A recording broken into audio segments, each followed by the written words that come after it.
and welcome. You're watching Don Bosco Media Network. This is Davida Paswet bringing to you the news and events in Meghalaya. The headlines for today are: Meghalaya Congress MLA Ampreen Lingdaw criticizes NPP government for giving undue security NPP by-election candidate. Wallingkhat Social Welfare and Development Organization felicitate the SSLC and HSSLC students. And Meghalaya Congress MLA Ampreen Lingdaw expresses concern over resurfacing of militant activities in the state. And now the news in detail. Meghalaya Congress MLA Ampreen Lingdaw today strongly criticized the NPP government in Meghalaya for giving undue security to the NPP candidate who is contesting the Assembly by-election. Ampreen Lingdaw said such undue protection to one particular candidate is unjust, as it will drain the state exchequer. Lingdaw said that she also received some kind of threat in the past, but she never sought such protection because of a clean intention to serve the people of the state. So it is interesting to find that not all candidates have been given protection by this government in these by-elections. It's just a few candidates, one candidate particularly, that I can see has been given this unnecessary coverage. So we don't know what their dealings are. Were there deals that went sour? We don't know. We don't know. Because we are not part of that government. But when we see that this deployment of force for one candidate has been so imbalanced, we are forced to talk about it. I am an MLA. Have you seen me walking around with an AK-47 PSO? PSO holding one AK-47 or 10 forces around me? You'll not see. So it's very interesting. Very interesting. I will not be your enemy unless I have done something to make you really angry. And what is that? Only they will know. If I have made you my enemy, I'll tell you for sure why you are my enemy today. But others will not know. Others around me will not know. So, what is 23 going to look like? Are all these NPP candidates going to be given this unnecessary security coverage? Who's going to pay for it? Who's paying for the security coverage at this point of time to this one person that I see? This is something which is distasteful. Now, if somebody has to reply to me and say why is this being done? Who's paying for that security? Haven't we all been threatened by someone or the other in our life? But do we resort to this demand for an undue protection? You're utilizing the services of the state. We need to ensure that if we do anything, we give a clear audit mandate to the public. So I really don't know what 2023 is going to be like, but I for one do not need any security, because I go to my people with a promise to serve them, not to be served, but to serve. So this is the interesting factor that I have seen in this by-election. Meghalaya Congress MLA Ampreen Lingdaw today said that it is unbecoming of the stature of Chief Minister to interfere into the internal matter of the Congress party. She said that in democratic setup like India, it is a natural phenomenon to see individuals who shift from one party to another. She also said that in 2017, despite a mass exodus of party members, the Congress managed to win 21 assembly seats in the 60 members Meghalaya Legislative Assembly. Speak that we are a divided house, but time will tell. We in the party had to revamp party organization ahead of the elections, and this attempt to revamp our party might have brought in some friction, but that friction has not ended yet.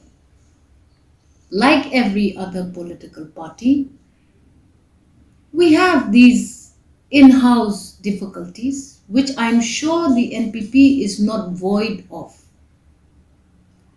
So with 2023 coming very quickly, we shall see whether it is only the Congress or every other party that is divided. Because ambitions of party men and women cannot be controlled by a party. When ambition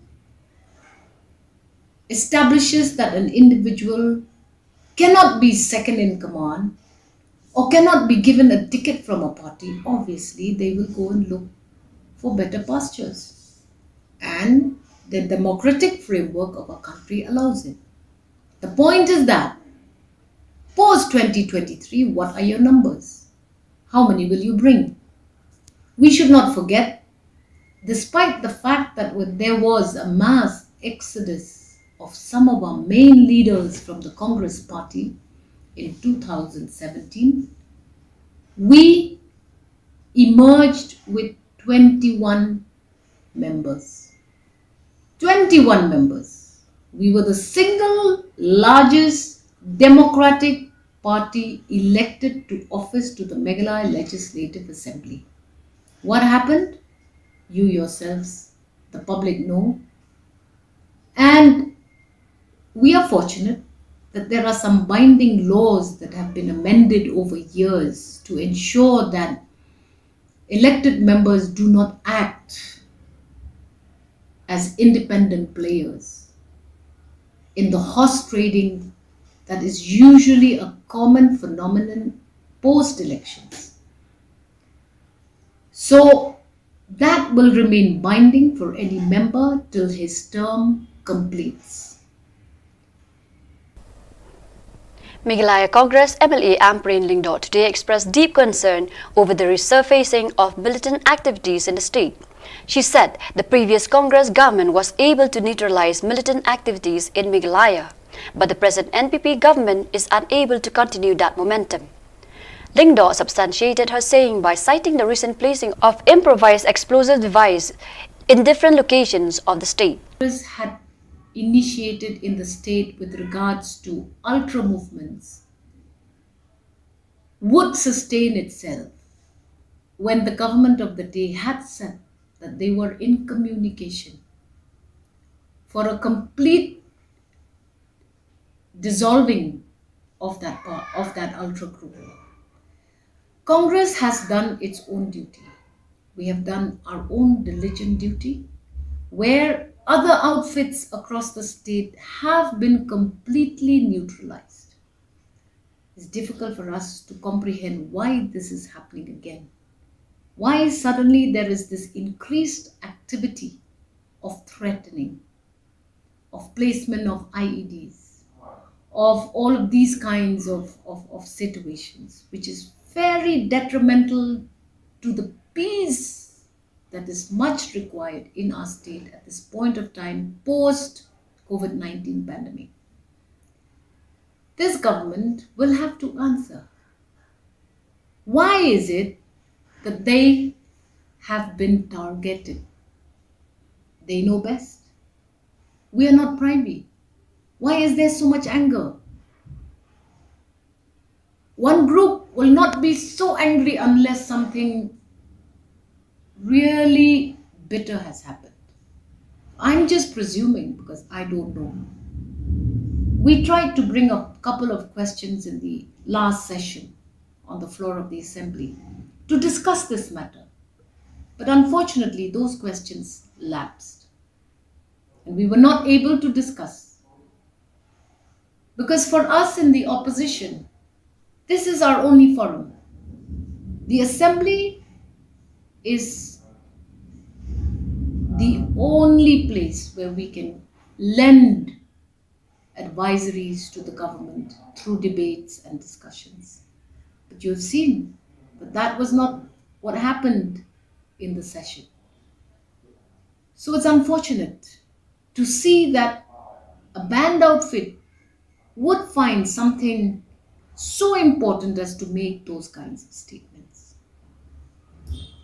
What is more surprising is the fact that, oddly so, only in the by-election, I can overtly see one candidate which has given an unnecessary security protection. Wallingkhat Social Welfare and Development Organization today felicitate the SSLC and HSSLC students at Wallingkhat village in East Khasils district who have excelled in the present MBOS examination. The felicitation program was graced by the chairman Augustborn Karbudan, in which teachers, parents, students and residents of the Wallingkhat village took part. Don kita ka mensi banyak mas kunjung banyak banyak cinjau. Di mana Muslim ya kan program kan korno ya i presiden jangka sen sebagai tibe. Yang ai pula ya baik ya ki bagi masih mental program berkundan bagi sisi mental jadi karena pintu ya kira borot. Ya kai karai ko ba cuma ki ai lang ki jumut. Ni kong por bangi dai sen anda sen kalau turun lagi kam ngadai teman ba transport dok nama gajing Bamba Muslim kemudian ba Dominik kemudian saya yang dua jadi kira Wisma sebagai award Mataski karena dia kesuksesan kenyala Ikas karena terima pemerintah ya Wangasnom Krishnam yang membahas berok bah kamtangnya ya kemarin kibala sebentar mereka dapat bagi program di Kenyala dan quiz dan drawing competition kabar pilihan klasik. So viewers, that is all we have for you today. Thank you for joining us.